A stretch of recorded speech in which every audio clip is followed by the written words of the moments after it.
Come closer. You found your way. To the quiet between thoughts. I am the whisperer, a voice that drifts beneath the world, waiting in the hush where dreams forget their names. You're not here by accident. No one ever is. Before the shadows pull you under, touch the light below. Like the video, and let your name be etched among the quiet ones who subscribe. Tell me, where do you linger, and what hour stains your sky? Now, sink. Let the weight of your day unravel, slowly, like smoke dissolving into fog. Sleep will come, but not gently. It crawls in with crooked hands and stories that do not end. The world holds places that sleep, breathing so softly they are almost not there at all. The Black Rock Plateau was such a place. A sigh of obsidian exhaled into the vast, dreaming emptiness of the Nevada desert. It did not belong to the waking world. This sheer, dark face of glass, 300 feet tall, a shard of some older, quieter understanding that defied the gentle logic of the earth I knew, the earth I had touched and cataloged for 2 decades. For 3 days I had drifted upon its summit, a tiny mote in its silent regard, noting the impossible smoothness of its form, the way it drank the light. No fire had birthed it, no violence of the deep earth. It simply was, a dark mirror left behind by a dream, now basking in the desert's patient sun. The quiet there. It was a quiet that wrapped you, a velvet embrace. No rustle of wind, no tiny insect prayers, not even the distant hum of the world you'd left behind. Only the soft tide of my own breath and the delicate scratch of my pencil, a small, familiar sound, as I filled my notebooks with observations that dissolved like mist when I tried to hold them. It was in this profound hush, at 2:47 in the deep of night, as I leaned close to my instruments, their small lights painting fleeting constellations on the obsidian, that the first whisper uncurled itself from the void.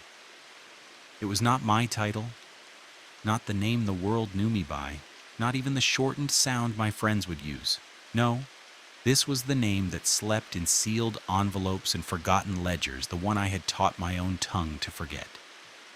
Researcher, a soft exhalation. Oh, researcher.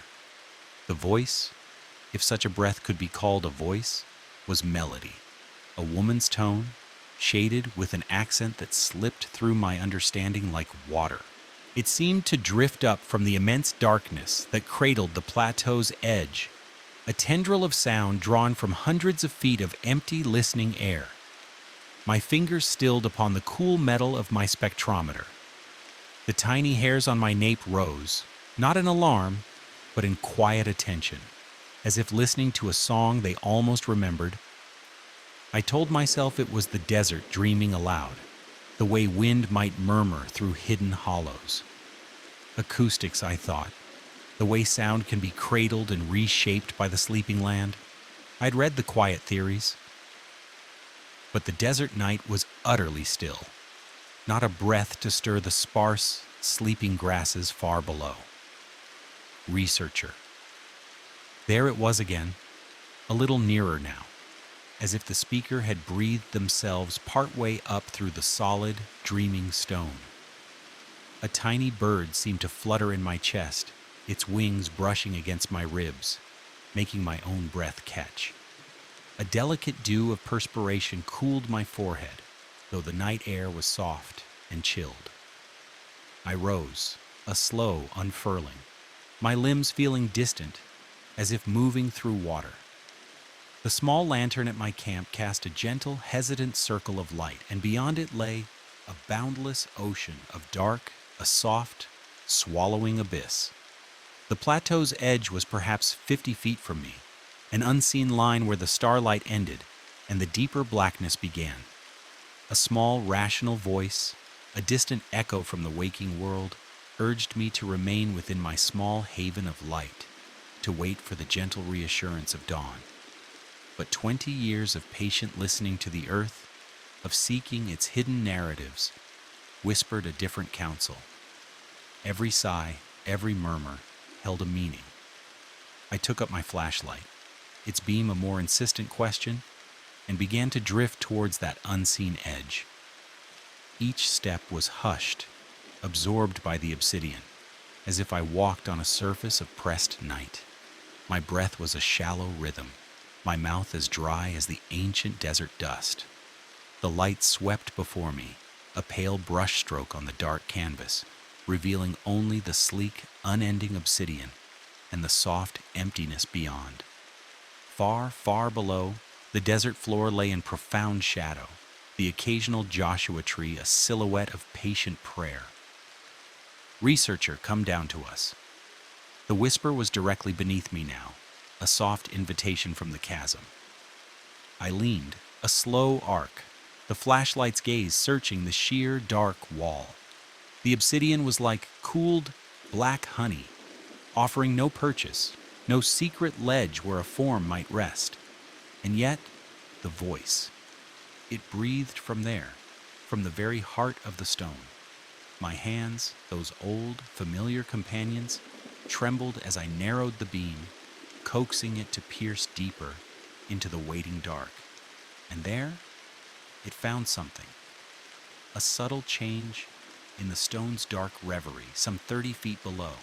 Not the random artistry of time, but something too precise, too intended.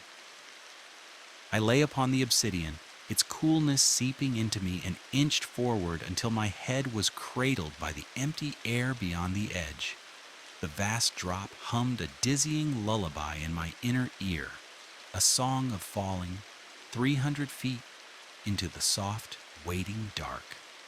But I could see it now, quite clearly. A rectangle of shadow within the shadow, a place where the cliff face was not as it should be. A deliberate shape, like a doorway patiently carved into the silent, solid heart of the rock. "Come down, we're waiting."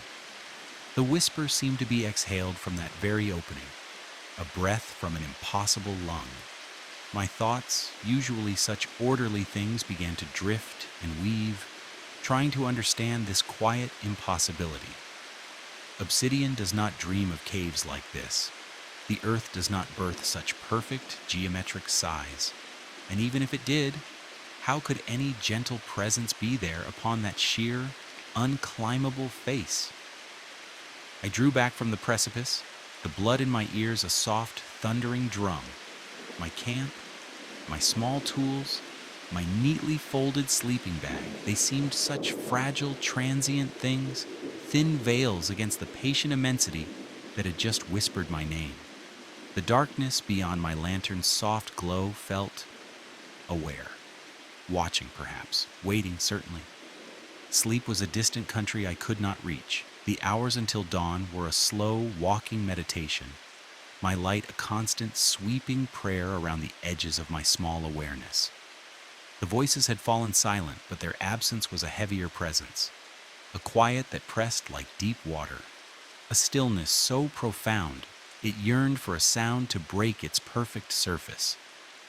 When the first, hesitant blush of dawn touched the eastern horizon, a tender sigh of light, I was already stirring, my movements slow, as if waking from a long dream. Whatever waited in the deep, whatever impossible narrative the earth was weaving here, could be shared later, with more voices, stronger lights.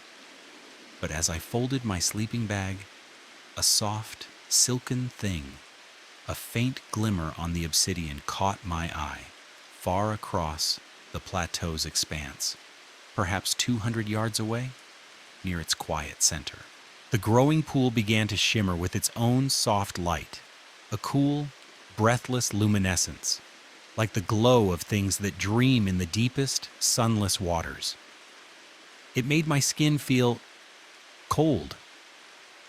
And in that gentle, pulsing light, I saw what finally unraveled the last threads of my waking thoughts. More names, dozens of them, etched into every surface of the fissure's inner walls, revealed now by that cold, soft glow. Dr. Patricia Vance, a whisper from a Utah expedition, lost to the silence 3 years ago. Professor Michael Chen, who had faded from a dig site in Arizona's vastness, Dr. Sarah Whitmore, whose quiet camp was found in the Mojave, empty, as if she had simply dissolved into the desert air. All of them seekers, all listeners to the Earth's subtle narratives, all now missing, accounted for. The chanting ceased, as if a breath were indrawn. Only the soft simmer of the dark liquid remained, a quiet, patient sound. And into this new, deeper silence came another. Footsteps. Here, impossible. On this high, isolated altar of stone, slow, measured footsteps. Approaching from behind me, I turned, still on my knees, a slow pivot of dread, expecting, I knew not what, but there was nothing. Only my small, scattered instruments, my hastily bundled sleeping bag, the vast, silent dome of the morning sky. The footsteps continued their soft passage, circling me now. I could hear them with a painful clarity, the gentle rasp of a sole on stone, the faintest echo from the hard, dark surface. But I saw nothing. No stirring of dust, no shadow playing on the sunlit obsidian. A cold bloom of terror unfurled within me, its tendrils reaching into every nerve. My heart, a frantic bird, beat against my ribs. A warm, silent dew was on my face. Tears I did not recall summoning. My hands shook, a fine, uncontrollable tremor, as I fumbled for my phone, a desperate, foolish thought of calling out, of reaching through the silence to some other distant world. No signal? Of course. This place was a dream, too remote, too insulated for such connections. I was here alone with the invisible walker, with the impossible fissure and its softly boiling secrets. The footsteps paused directly behind me, and with the silence, a presence. I could feel it, as solid and real as the stone beneath me. A warmth bloomed against my spine, different from the dry geothermal heat of the fissure. This was a gentle warmth, the delicate heat of a living body impossibly close. A breath, slow and steady, touched the nape of my neck, carrying the faint, familiar scent of stone and of sulfur. Welcome, researcher. The whisper so near now, a silken thread stitching itself into the fabric of my awareness. It was behind me, beside me. It resonated in the quiet spaces of my own mind. Female, melodic, the words perfectly formed, a soft, calm greeting in this impossible place. I tried to turn to see the face of this gentle voice, but my body was held fast.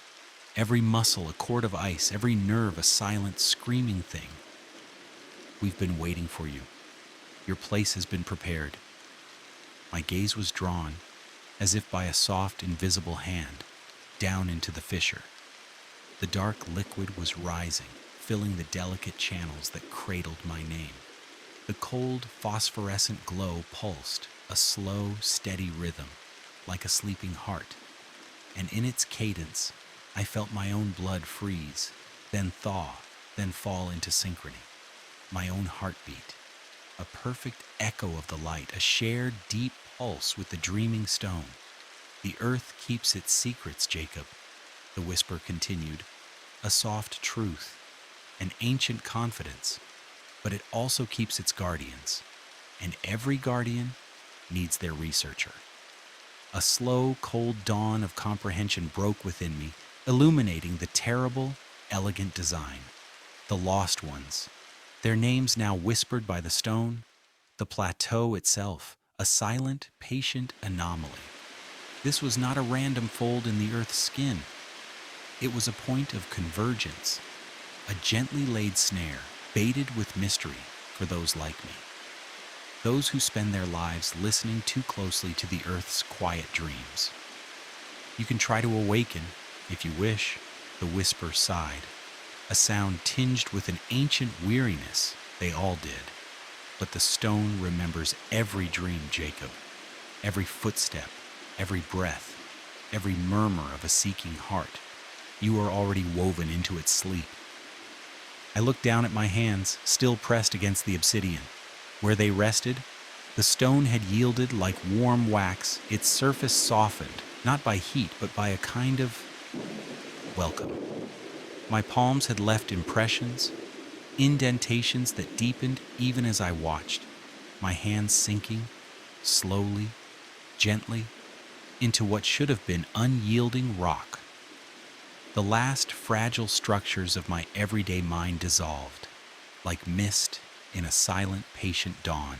A spasm of pure, unthinking flight propelled me. I lurched, I scrambled, I ran, abandoning everything, my tools, my notes, my careful thoughts, everything but the primal, desperate need to simply be away. Behind me, a sound arose, like the chiming of distant, delicate bells, a soft, knowing amusement that brushed my fleeing form, not unkind, but infinitely patient. I reached the cliff's edge, the place where my rope, that thin thread to another world, was anchored. I threw myself into its embrace, a desperate prayer, a blind fall, the desert floor rising to meet me with a rough, indifferent caress. I ran, stumbling through the sleeping sage over the ancient, patient rocks. My truck, a distant dream, was 2 miles hence. I reached it in a timeless rush, my lungs afire, my legs a dull, distant ache. The keys, cold metal promises, slipped and danced in my trembling grasp before finally obeying. As I pulled away, a small, involuntary glance found the rearview mirror. The plateau rose behind me, a dark, silent finger pointing to the vast, empty canvas of the sky. And on its summit, tiny figures moved, small, distant silhouettes against the light. They stood at the very edge, watching me go. One of them, a slow, gentle lift of an arm, waved, a farewell that felt somehow like a promise. The miles unspooled like a ribbon between myself and that high, quiet place. Yet the distance felt like nothing, a mere illusion. In the soft stillness of my mind, I can still hear the gentle, harmonized breathing from the fissure, still see my name, nestled in the dreaming stone. And somewhere, in the shadowed, quiet soil of my terror, a new, chilling understanding has taken root, unfurling like a night flower. The earth does indeed keep its secrets, but it also claims those who listen too intently at its veiled heart.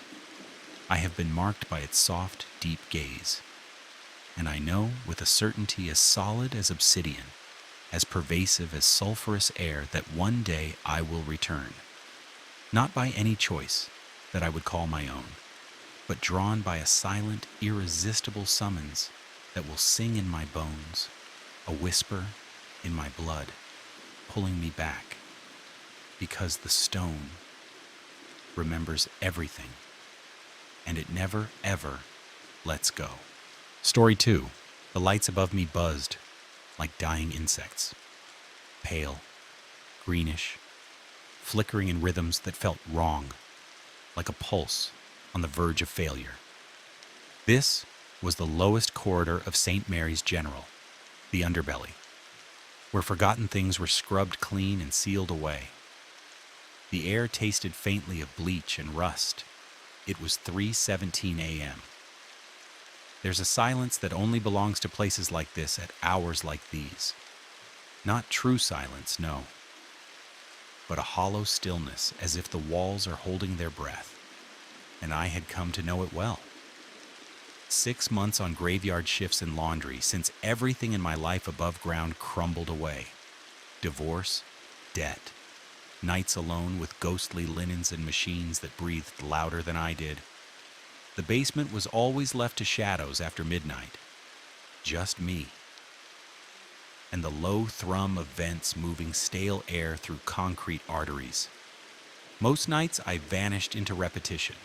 Fold, sort, fold again. Hands remembering patterns so my mind didn't have to. But this night, something in the dark had changed its tone. The silence pressed differently, not heavier, sharper. The shadows didn't just sit in corners, they leaned in, The autoclave waited silently nearby, a chrome giant squatting in the corner like a cooling god, its reflection broken into wavering glass ripples by the flicker of light overhead. In daylight, that thing screamed with steam and heat, devouring surgical tools and sterilized infernos. But now it just watched, still, hollow, yet somehow alive, like it knew fire, and missed it. I was folding a fitted sheet when it began. At first, I thought it was just the building breathing, rubber on linoleum, the drag of slippers, faint, steady, familiar, like patience wandering sleepless above me, which happened more than you'd think, wandering souls floating through insomnia. I kept folding, though the sound nudged at the edges of my concentration, but it grew closer, and then too close. It wasn't coming from overhead, not anymore. It was inside the bones of this place, my floor, my hall, the scrape and shuffle of hospital slippers, becoming quicker now, urgent, erratic, a pattern without mercy. My hands stilled mid-fold, cotton cold between my fingers. The light stuttered. My own shadow jumped in jagged bursts across the tiles. The steps were no longer human. They pounded like fists on steel, too fast, too loud, and worse still, beneath the slap of soles was something new, something sharper, as if the rubber had peeled away to reveal something else, something forged. The air chilled, my arms bloomed with goose flesh. Whatever was out there, it was close, closer than logic allowed, and moving fast. But I couldn't move. My body knew better, knew what my mind hadn't accepted yet. That thing in the hall wasn't walking anymore. It was hunting. Each step slammed into the floor with metallic violence, like hammers in a forge. The sound rang through the corridor, into my chest, into my teeth. My hands trembled, the sheet in them darkening with sweat. Then, silence. But not peace. A silence so thick it pressed into my skull. My own heartbeat sounded wrong, frantic, wet. I took one step back, another. The sheet slipped from my fingers and floated to the floor like a quiet surrender. I stared at the open doorway. The hallway beyond was a mouth, black and hungry. The light behind me couldn't reach into it, but I knew. I knew with an ancient certainty that something stood just beyond its edge, something that had worn slippers, something now waiting. I pressed back against the wall, into the cold belly of the autoclave. The metal was freezing, I barely felt it. Then I looked at the reflection. In the warped chrome surface, I saw the hallway, the door, the scattered sheets on the floor, but not me. I was gone from the reflection. And there, standing where I should have been, was something else. A figure in the shadows. Its body was wrong, angled, broken, limbs twisted in loops no spine could form, like a puppet tangled in its own strings. But it wore something familiar. My badge, pinned neatly to its chest, the same ID I wore every night, with my name, my number, my face. I turned, fast, expecting to see it right there, but the hallway was still empty. Yet when I looked again at the chrome, it hadn't moved. It still stood watching, still wearing me. I stumbled away, legs full of cold syrup, the lights above pulsing like a heartbeat losing rhythm. In the flicker, I caught movement, not of bodies, but of shadows, sliding wrong along the walls like they were trying to escape their sources. I ran, down the corridor, through the flickering dark. Behind me, the sound returned, those hammering steps, faster, heavier, following. The lights above flared to life as I passed beneath them, not guiding me but marking me, or maybe marking it. The stairs were far, through the body's forgotten veins, past the morgue, through the veins no one ever cleaned thoroughly enough. I had walked this way 100 times. But now the hallway stretched. The exit always just a little farther than it should be. My badge flapped against my chest, heavy, like it didn't want to come with me. And still, behind me, the hammer steps, growing, echoing from every direction, filling the world with forged sound. I looked back, nothing, only silence chasing thunder. By the time I reached the stairwell, my lungs were fire, vision tight, hands numb. I clawed at the reader with my keycard, hands shaking like spider legs. Beep, beep, click. The door burst open, and the hospital greeted me. Alive. Elevators humming, monitors beeping, voices murmuring at the nurse's station. Normal. Too normal. I collapsed against the wall, chest rising in panicked fits. I had never loved these sounds more, the gentle noise of the living. I thought I was safe, until I felt for my badge, gone. The lanyard still hung around my neck like a noose, but the card itself vanished. I must have lost it in the dark, or something had taken it. And then the thought hit me like a blood clot in the brain. What would the cameras show? Who? Or what? Had my credentials now? I stayed above ground the rest of the night, found things to do, patients to move, carts to push. I lied to my supervisor. Told him the badge broke during folding. He didn't question it, but I never returned to the basement.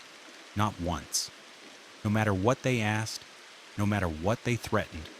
Because sometimes, when the hospital quiets down, when the air goes still and the clocks seem to tick slower, I hear it from the vents, from the walls.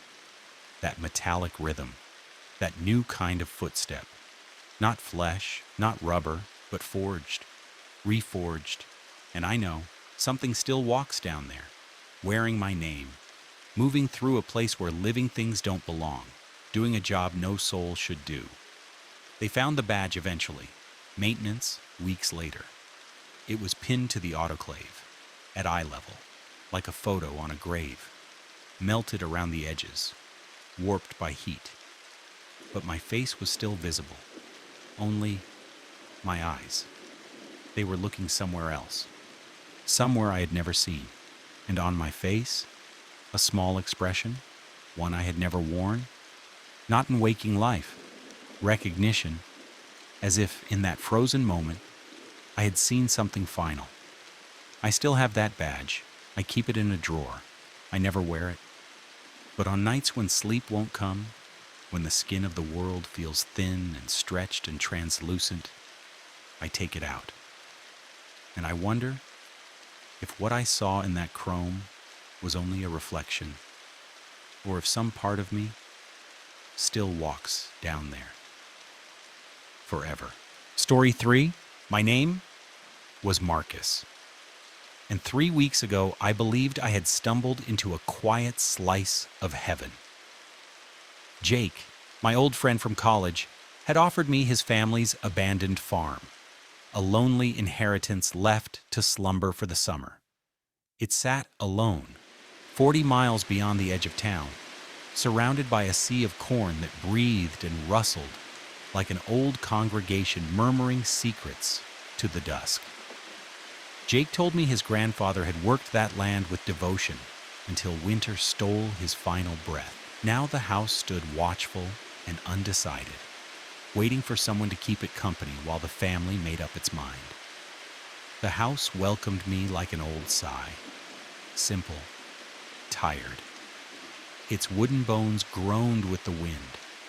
White clapboard faded to ash, porch boards creaking like a spine bent with age. The windows shivered when trucks wandered the distant road, and the kitchen, oh, the kitchen, it stretched like a forgotten memory at the back of the house, dominated by a relic of a refrigerator that wheezed and coughed as if trying not to die. Beyond the porch, the corn awaited. It towered in every direction, each stalk a silent sentinel, their golden tassels whispering to one another things I would never understand. Somewhere within that labyrinth, a shape stood nailed to the soil. A scarecrow. Jake had gestured toward it with no more ceremony than a shrug.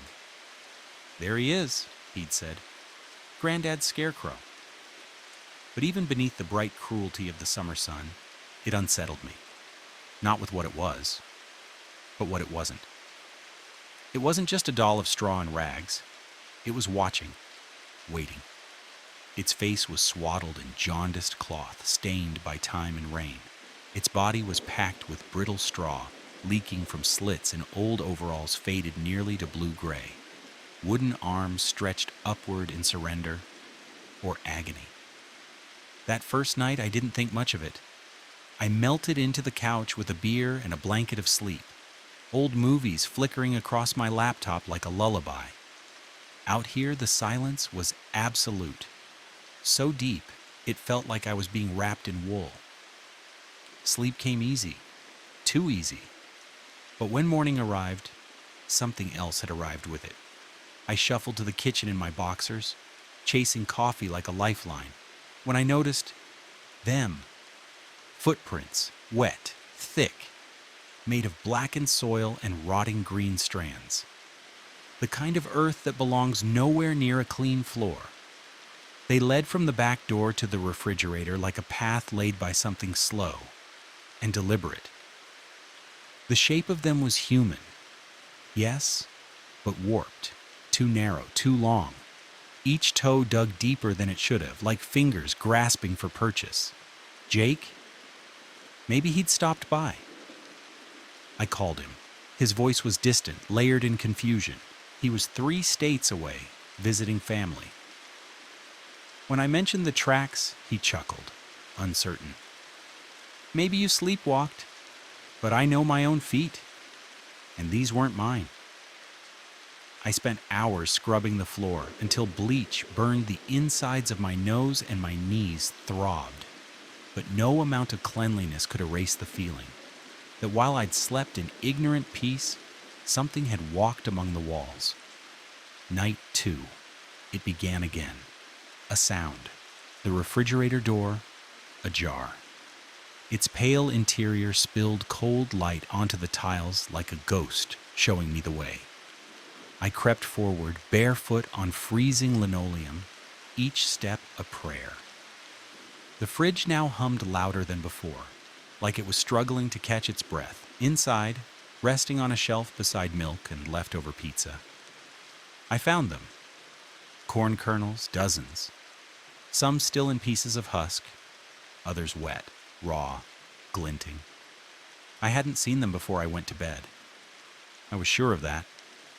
And when I touched one, my fingertip came away slick with something sticky, sweet and rotten all at once.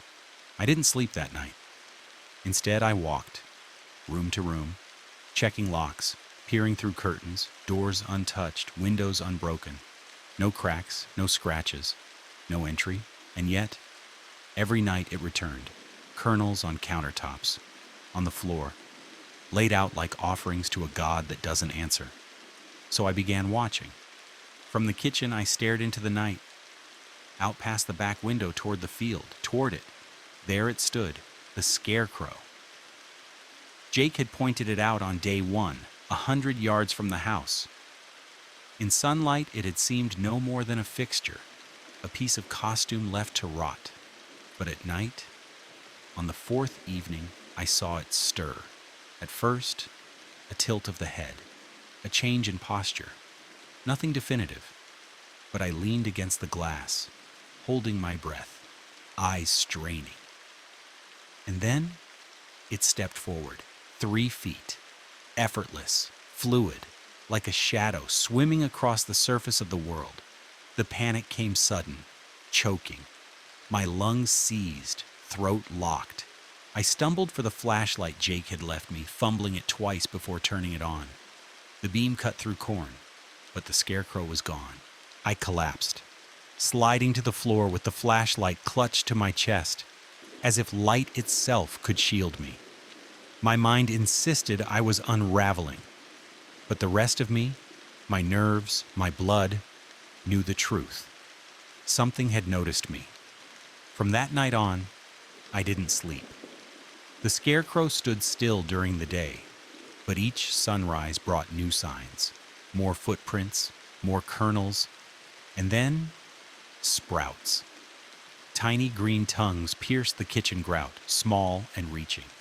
I found them by the baseboards near the bathroom threshold. Corn, growing inside.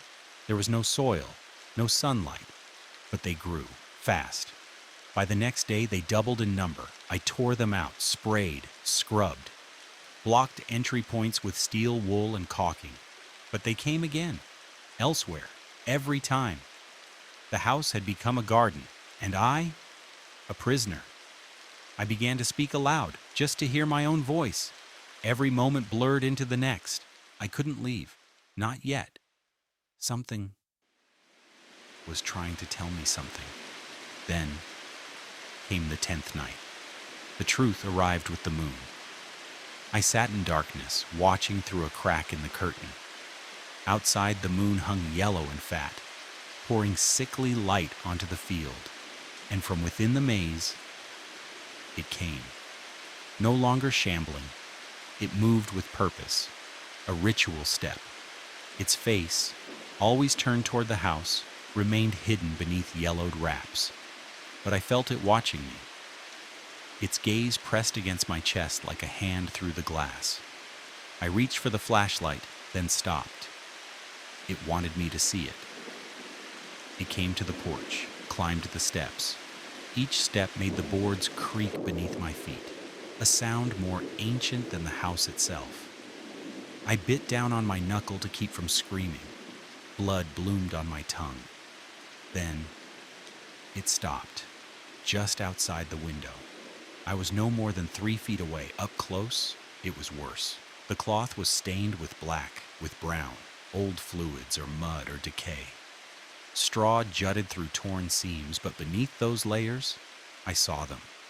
Roots, not limbs, not flesh, roots. It raised its hand, pressed it to the glass, and it spread like vines, like ink dropped into water. It didn't speak through mouth or wind. It spoke through everything, the walls, the floors, the beams and boards, the pipes and plaster. It told me things. Of the grandfather who fed the land with promises, of droughts and desperation, of a harvest paid for in flesh and bone, of an inheritance that was not financial, but ritual. The kernels, the footprints, the sprouts, all of it. Preparation. I wasn't a guest, I was a crop. And the scarecrow, it wasn't a guard, it was the farmer. It had come to harvest. I ran. I don't remember how. Somewhere between the whisper and the window, I found my body again. I grabbed the car keys, fled through the door into wet air and endless night. My car screamed to life on the second try. As I reversed, I looked back. There it stood, still now, still as death, watching me leave, with no hurry at all.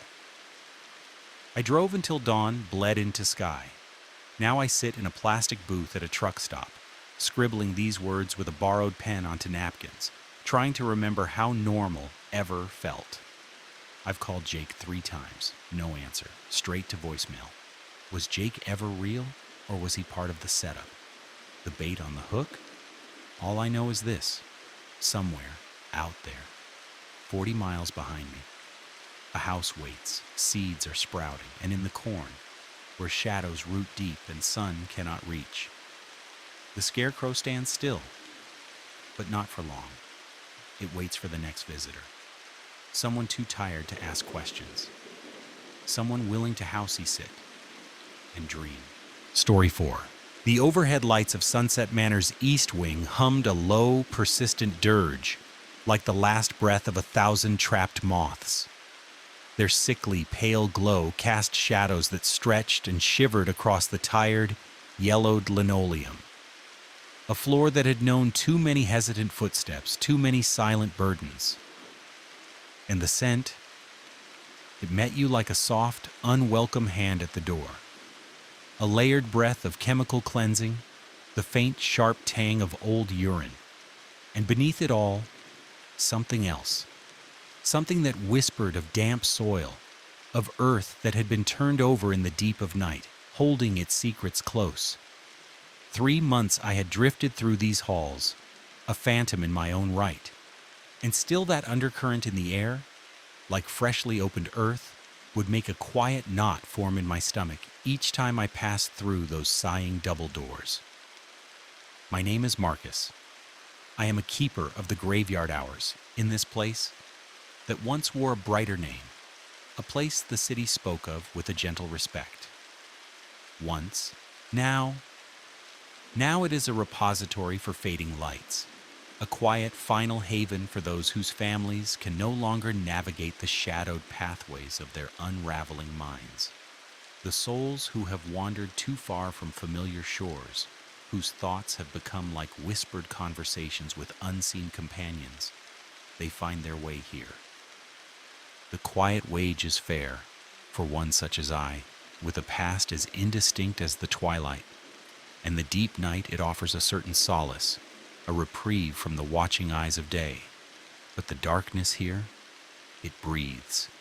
The old building settles into its own nocturnal rhythm, and in that hushed cadence, things stir that the sun never touches, whispers that the daylight would never countenance. It was on my very first night, adrift in the deep quiet around 2 a.m, that I felt the first dissonant note in the manor's slumbering symphony. I was making my slow, soft rounds through the east wing. Most residents were cocooned in the medicated stillness of sleep, but in room 247, Mrs. Adelia Santos was awake. She sat perfectly upright in her narrow bed, her eyes wide, unblinking, fixed upon some unseen constellation on the stained ceiling tiles. Her lips moved without pause, a delicate, constant motion, shaping sounds that bore no resemblance to any tongue I knew. Her records spoke of a Brazilian heritage, of Portuguese, of Spanish, but these were not those sounds. I had paused then, a shadow outside her door, my clipboard a forgotten weight in my hand, listening. The syllables she uttered were like cool water flowing over ancient smooth stones, a liquid language that seemed to possess its own gentle internal rhythm. It was almost a song, yet the melody was woven with a thread of profound wrongness. It brought to mind the recordings of whale songs, those deep ocean laments, if they were played in reverse. A beauty so profound it ached, yet threaded with an unease that settled deep in the bones. When I checked on her as dawn was softly breaking before my own vigil ended, she was asleep, a fragile form breathing evenly, no trace of the night's strange energies about her. I mentioned it in passing to Sandra, the day nurse, a woman whose brightness seemed to repel such shadows. She merely offered a tired shrug, murmuring of dementia's tangled pathways, of sleep's fragile hold, of medications that could paint vivid, unsettling dreams. But the whispers returned the next night and the next. By the close of my first week, a strange compulsion had taken root. I began to time Mrs. Adelia's communions. They commenced with an unerring precision, as if cued by some silent celestial clock, 1:47 a.m., and they would last for exactly 43 minutes. During this window of otherness, she would remain seated, her small, frail body held as rigid as carved wood, and the impossible language would flow from her.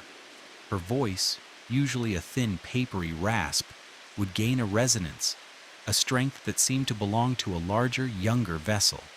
It carried, that voice, through the thin, tired walls, a clear, sonorous hum that caused the other residents to stir in their own drugged sleep, their subconscious minds brushing against something ancient and unsettling.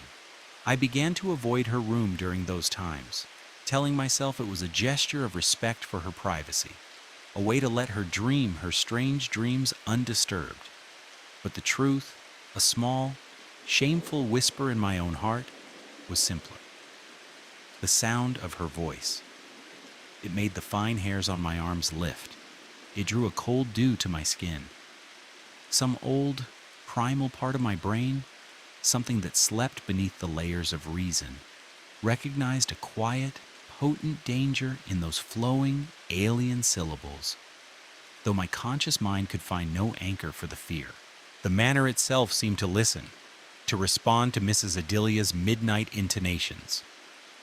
When her voice rose in its nightly cadence, the old radiators, long dormant in the mild October air, would begin to sigh and clank with a new rhythmic intensity.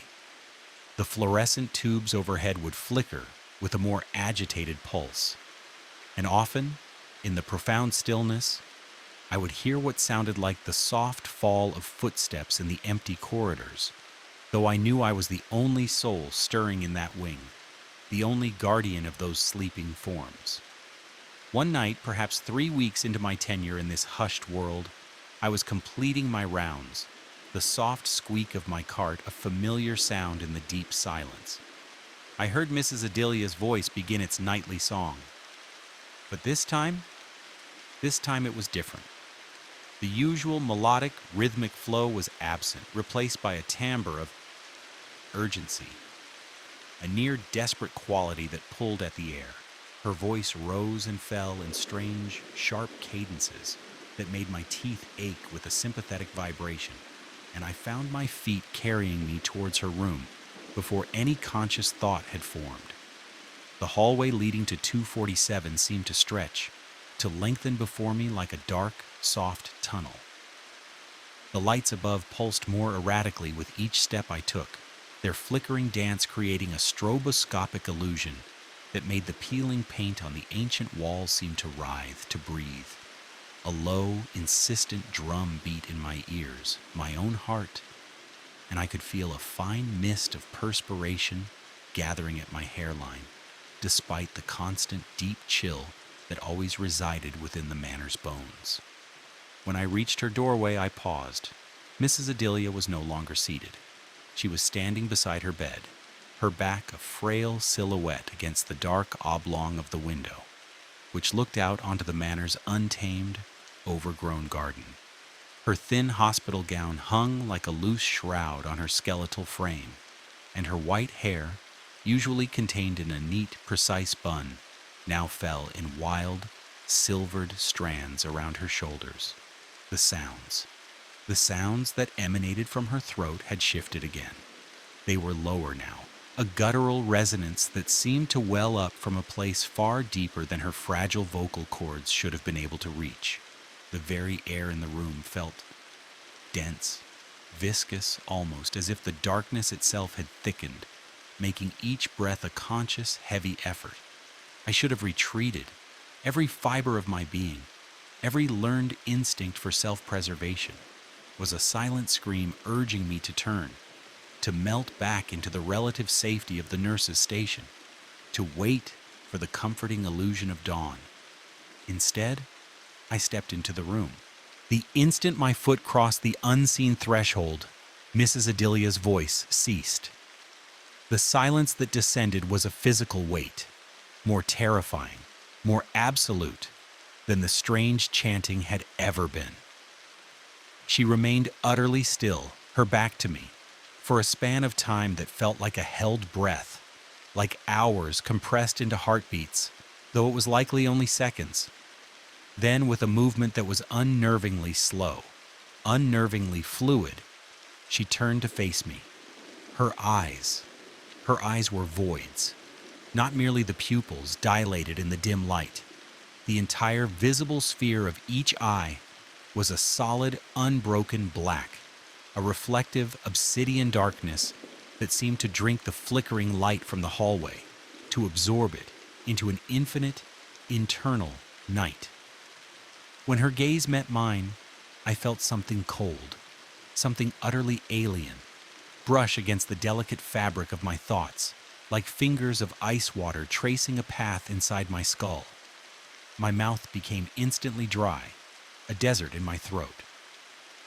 My hands began to tremble, a violent, uncontrollable tremor that caused the clipboard to slip from my nerveless fingers and clatter onto the linoleum.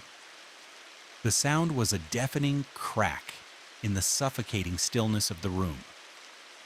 Mrs. Adelia tilted her head, a slow, deliberate motion, to an angle that was deeply, anatomically wrong, her neck inclining nearly 90 degrees to her left shoulder.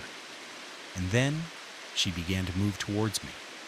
Her steps were not the hesitant shuffle of an elderly woman.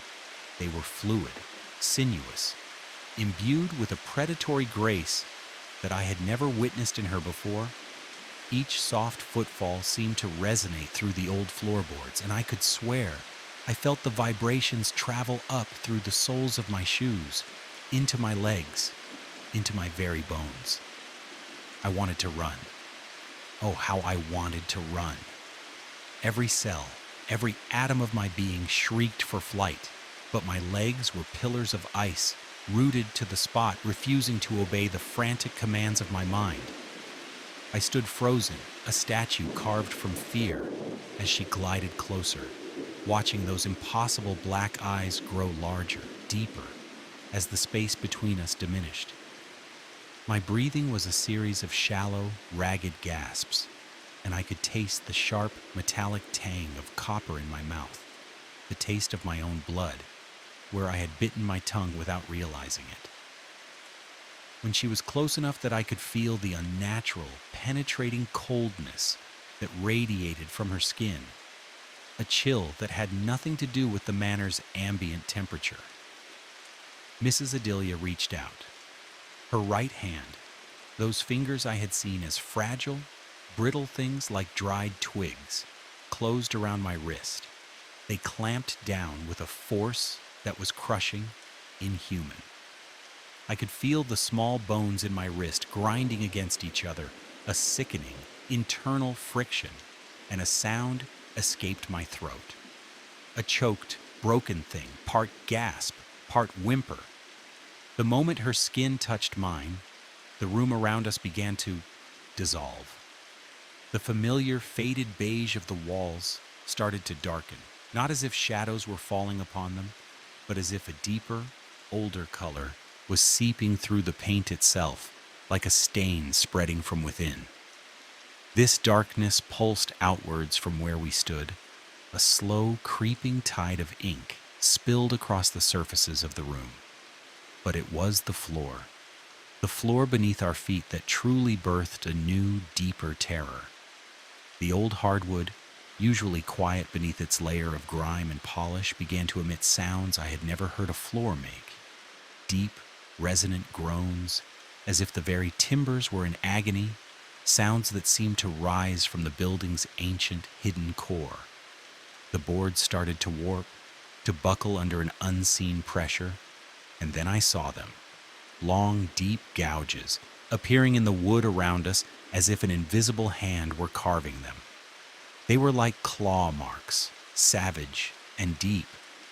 These scratches etched themselves into the floor in real time, unseen talons dragging through the aged timber with a force that sent tiny splinters of wood arcing through the thickened air.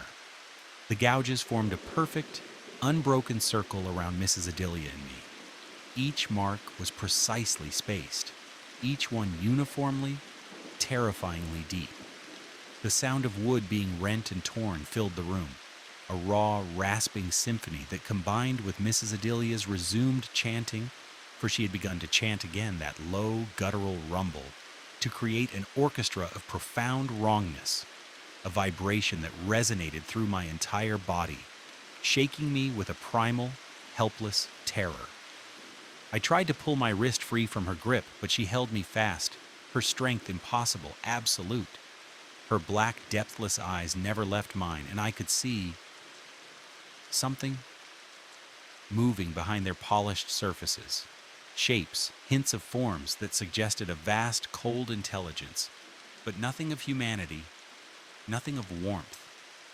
The coldness that emanated from her touch was spreading, a creeping numbness climbing my arm, stealing the feeling from my shoulder, now beginning to whisper its icy tendrils towards my chest. The circle of claw marks was nearly complete. As the invisible talons carved the final, connecting scratches into the suffering hardwood, I felt the air pressure in the room shift dramatically.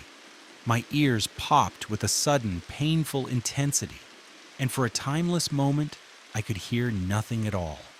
Nothing but the frantic, thunderous beating of my own heart trapped within my frozen chest.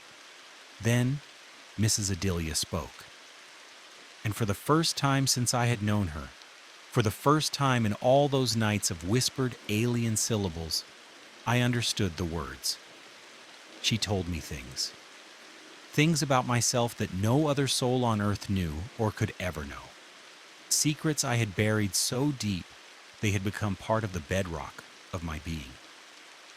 Mistakes I had made, paths I had taken in shadow, fears I had never dared to voice, even to the silence of my own heart.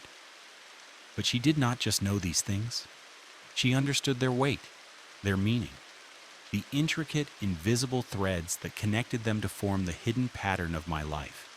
And most terrifyingly of all, she knew what they would lead to, the inevitable unfolding, if left unchanged. This knowledge, it wasn't delivered in spoken words, not truly.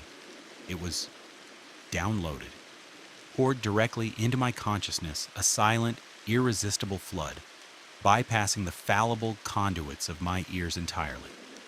I understood, with a clarity that was both chilling and absolute, that Mrs. Adelia, or the ancient patient thing that now wore her form, that spoke with her borrowed tongue, had been watching me.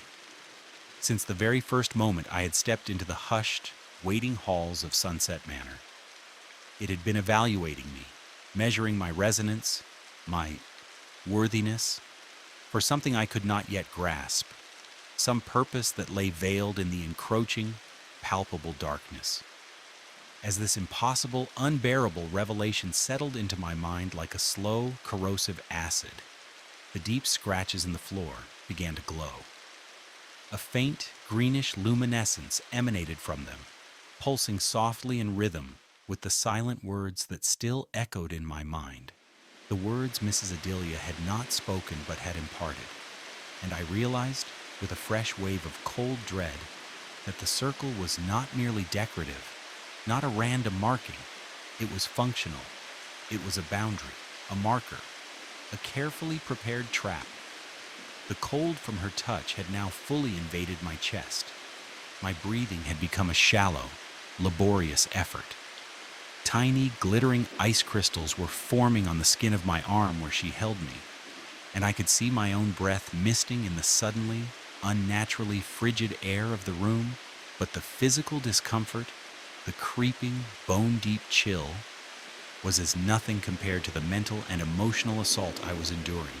Images flooded my mind, a torrent of visions, of Sunset Manor's hidden history, a tapestry of nights that stretched back for decades. I saw other faces, men and women like myself, other keepers of the night shift who had encountered Mrs. Adelia or others like her during these nocturnal communions. I watched them as if through their own eyes as they faced the same silent, terrible choice that was now being laid before me, and I witnessed, with a cold, detached horror, the myriad consequences of their decisions. Some had fled, turned their backs on the manor, on the knowledge, on the choice, disappearing into the wider world, never to return. They carried the memory of this place, of this encounter, with them always, a hidden shard of ice in their hearts, a story they could never fully tell, an experience they could never truly explain. Others had stayed. They had accepted the terrible gift of knowledge. They had allowed themselves to be changed by it. Mrs. Adelia released my wrist. The sudden absence of her touch, of that crushing, icy grip, was like being plunged into warm, sunlit water after spending an eternity in a frozen void. Sensation, sharp and agonizing, flooded back into my arm, accompanied by a storm of pins and needles so intense they brought involuntary tears to my eyes. I staggered backward, my legs finally blessedly my own again, but found myself still contained, still trapped within the circle of faintly glowing scratches. The profound blackness had receded from Mrs. Adelia's eyes. They were now their normal, pale, watery blue. She looked at me, and the expression on her aged face was entirely lucid, entirely human. And yet, somehow, in its quiet understanding, it was more deeply frightening than the alien, depthless intelligence that had possessed her only moments before. She smiled. A small, knowing, almost gentle smile. And in that smile, I saw a clear, silent acknowledgement. She knew. She knew that I now knew. The charade, if it had ever been won, was over. Without another sound, without a single word, she turned, walked back to her narrow bed, and settled herself beneath the thin covers.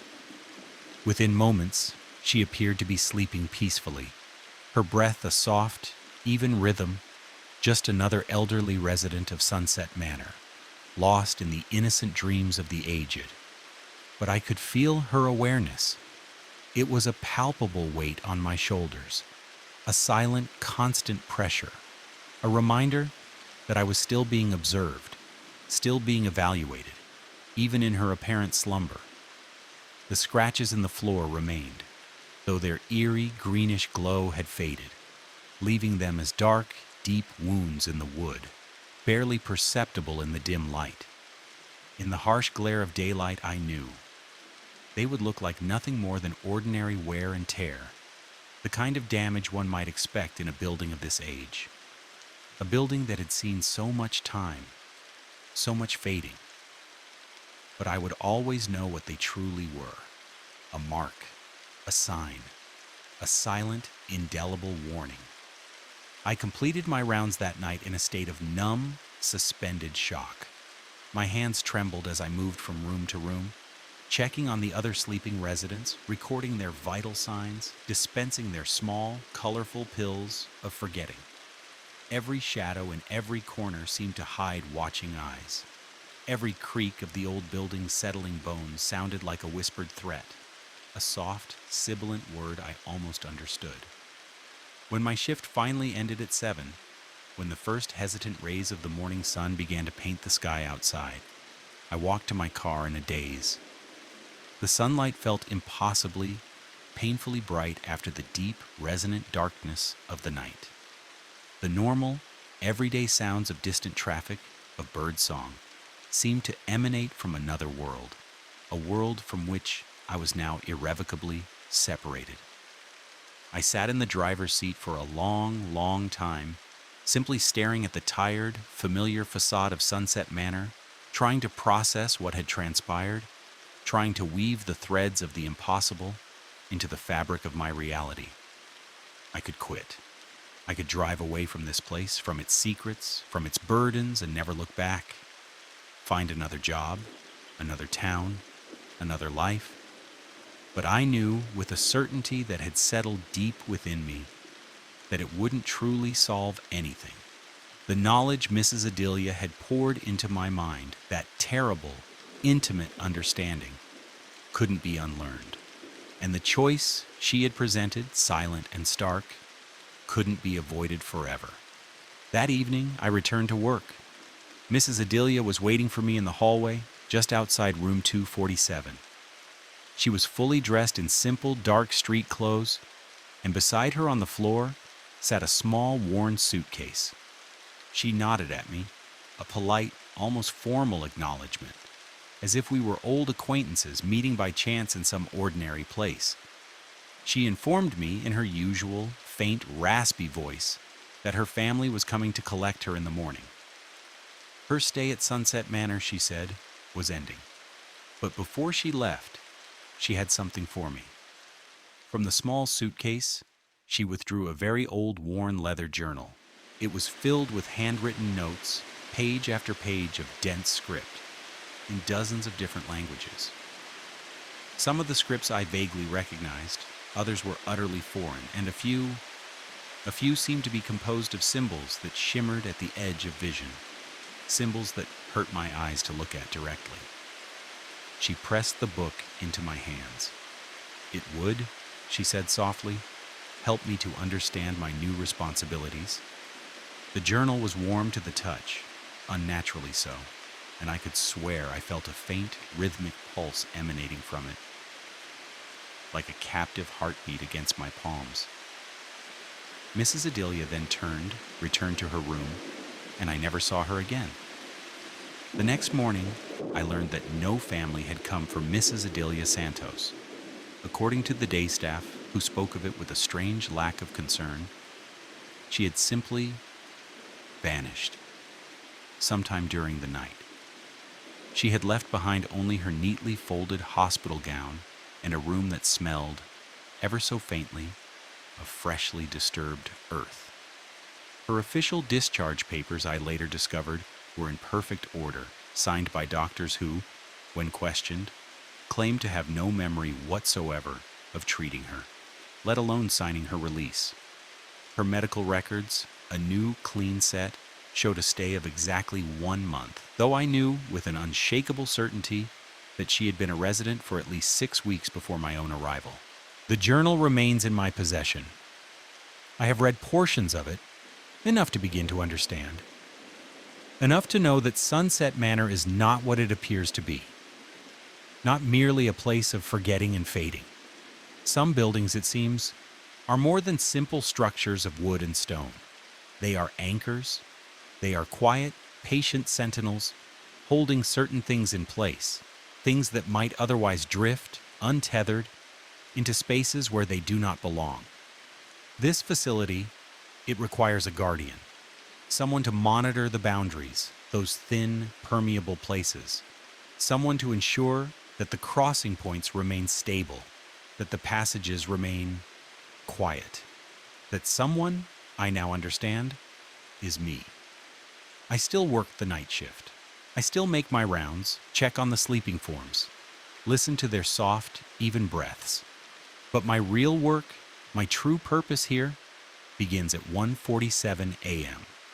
It begins when the walls of the manor seem to grow thin, almost translucent, and other things that belong to the deeper, older dark, begin to stir, to whisper.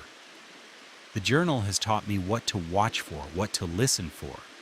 It has taught me what to allow, what small currents must be permitted to flow, and what tides must be turned back, what presences must be gently but firmly stopped before they can fully manifest, before they can take root in the fertile soil of this waking world.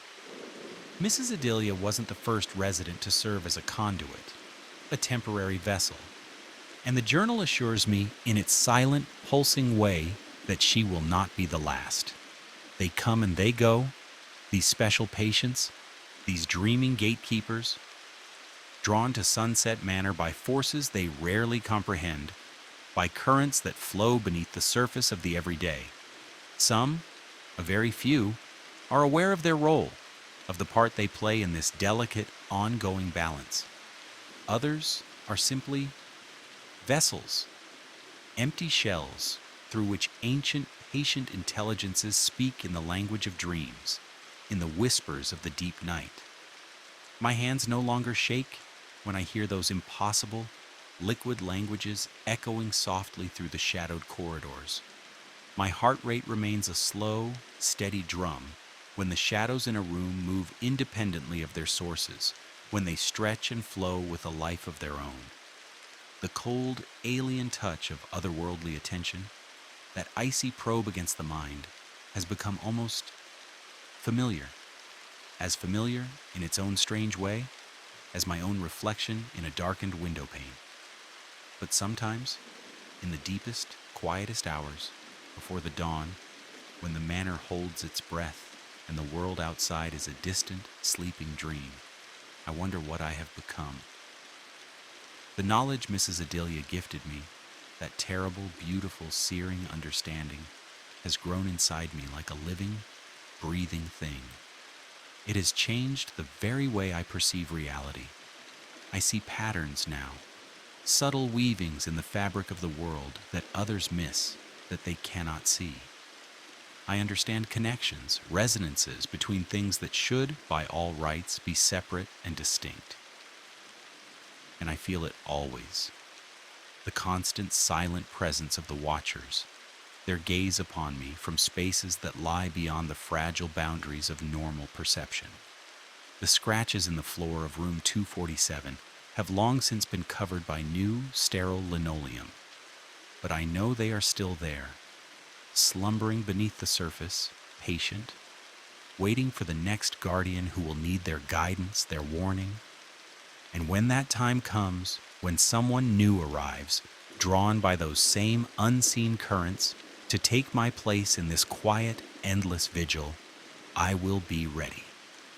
I will pass along what I have learned. I will gift them the journal.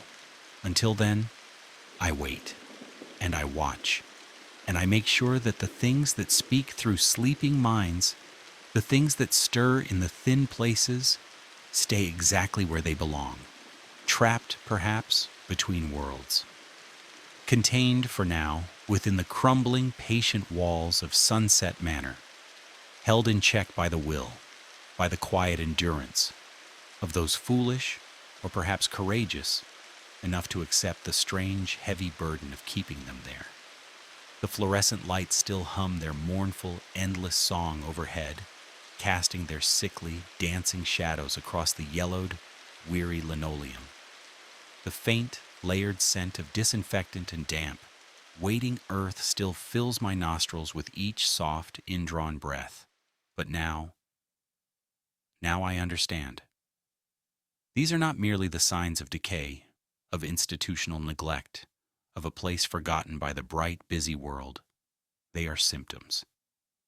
They are the soft, persistent sighs of something much larger, something far older, and something infinitely, beautifully, terrifyingly more dangerous than a failing nursing home.